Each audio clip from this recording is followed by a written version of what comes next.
5 minutes. Thank you, Mr. Chairman. And I'm fascinated by our witnesses' testimony from Mr. Birch, Mr. Deutsch, Ms. Hendrickson, forgive me, Mr. Wild, and Mr. Zubrod in particular, because you're describing a litany of loss in a sense, due no doubt to unintended consequences, and those losses are very real to the nearly 14 million unemployed Americans who are counting on us to help them, and that's what we're trying to do today. We've lost resources that should be devoted to job creation. You've described that eloquently in your testimony. That's what we're endeavoring to reverse in the pieces of legislation we've introduced. We have seen that there's a loss of trust in the common sense of our fellow citizens, in this case investors and entrepreneurs, who are the engines of job creation in so many instances.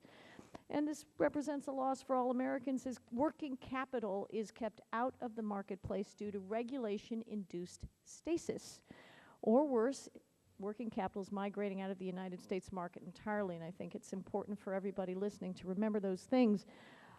So in an effort to clarify the highly useful nature of what we're endeavoring to do by repealing Section 953B of Dodd-Frank, Mr. Birch, could you talk more about the disclosure of information that is currently necessary and how that is useful to investors? Disclosure of information before Dodd-Frank? Before Dodd-Frank, before 953B. Sure. There's extensive disclosure on senior executive pay that has been in place for quite a while. It had been modified a few years ago. And I think that the interest in that information on the part of investors relates in part to the fear of conflict of interest to the extent that the CEO in particular has influence over that, over his own or her own compensation. So I think that that's appropriate disclosure and has been useful in understanding that whole dynamic. Mm-hmm. I do think, frankly, that, and this is my view, with these organizational representations, I haven't done enough of this to know to what extent I should try to clear this. But from my perspective, and I worked most of my career on the investor side, some of the disclosure enhancements made a few years ago by the SEC, in particular compensation disclosure and analysis requirements, actually complicated things so much that proxy statements are actually less useful than I think they used to be. It used to be easier, faster to get a pretty good fix on CEO pay than it is now. So I think disclosure requirements can backfire at some point.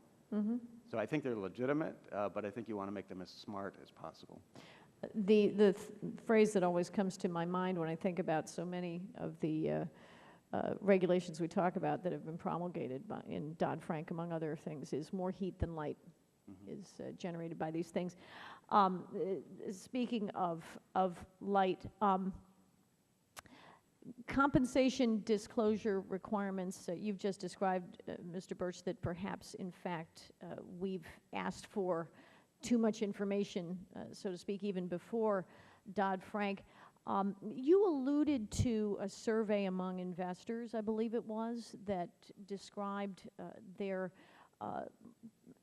desire, if you will, for more information about compensation? Well, yeah, in the testimony I just referred to, that we have seen a series of shareholder proposals on requesting reports on pay disparity, and they don't get very high votes. Right.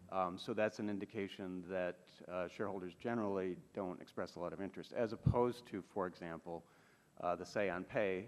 There were many shareholder resolutions requesting advisory votes on pay. Those got much higher levels of support than these have. So 6% support is not, on an average, is not very high. And if there were some sort of movement towards say on pay, presumably current pre-Dodd-Frank data would satisfy the informational requirements for shareholders to make those sorts of decisions or to participate in those decisions. Yeah, I think that issue is not, to my knowledge at this point, being addressed again. Right. But that is a more substantial issue than this one. And my major point is that this is actually a lot of work. This is not a simple statistic to throw out there. Right. And it's not one that I believe is of particular value to investors. Right. And indeed, as I understand it, to compute a median.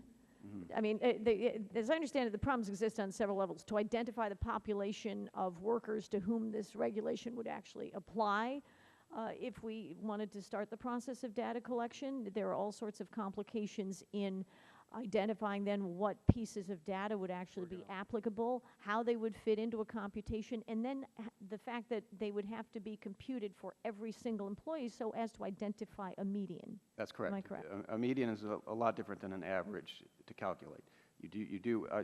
Our members believe that you need to calculate it for every single person in order to arrive at the correct median. How else could you arrive at a median, indeed? There you go. Well, I appreciate your clarifying all of those points for us, Mr. Birch. Thank you Yes, so much. thank you. And I would announce